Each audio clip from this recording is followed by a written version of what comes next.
முதல் வினா, ஆரோக்கியமாக உள்ள 10,000 இந்தியர்களின் மரபணு மாதிரிகளை வெளியிட்டவர் யார்? விடை, பிரதமர் மோடி. நாட்டின் மரபணு மாறுபாடுகளின் வரைபடத்தை உருவாக்கும் திட்டம் எது?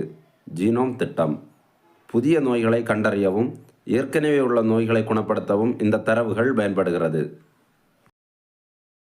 இரண்டாவது வினா, மெக்சிகோ வளைகுடாவின் பெயரை ட்ரம்ப் எவ்வாறு மாற்ற உள்ளதாக தெரிவித்துள்ளார்? விடை, அமெரிக்கா வளைகுடா.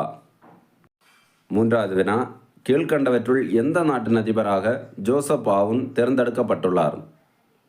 விடை, லெபனான் நாட்டின் 13வது அதிபராக தேர்ந்தெடுக்கப்பட்டுள்ளார். நான்காவது வினா, ஓய்வு அளிக்கப்பட்ட மோப்ப நாய்களை தத்தெடுக்கும் இணையதள சேவையை அறிமுகப்படுத்தியது எது? விடை, சிஆர்பிஎஃப், மத்திய ரிசர்வ் காவல் படை. ஐந்தாவது வினா, சமீபத்தில் காலமான பி. ஜெயச்சந்திரன் கீழ்கண்ட எந்த துறையில் சிறந்து விளங்கியவர்? விடை, பின்னணி பாடகராக சிறந்து விளங்கியவர். ஆறாவது வினா, செயற்கை நுண்ணறிவுக்காக அரசு மற்றும் தனியார் பங்களிப்பில் 20 லட்சம் சதுர பரப்பளவில் தகவல் தொழில்நுட்ப வெளி அமைக்கப்படும் இடம் எது?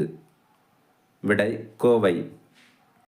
ஏழாவது வினா, 2036ஆம் ஆண்டின் ஒலிம்பிக் போட்டியை நடத்தும் நாடு எது? விடை, இந்தியா. எட்டாவது வினா, தேசிய மனித கடத்தல் விழிப்புணர்வு தினமாக கொண்டாடப்படும் நாள் எது? விடை, ஜனவரி 11.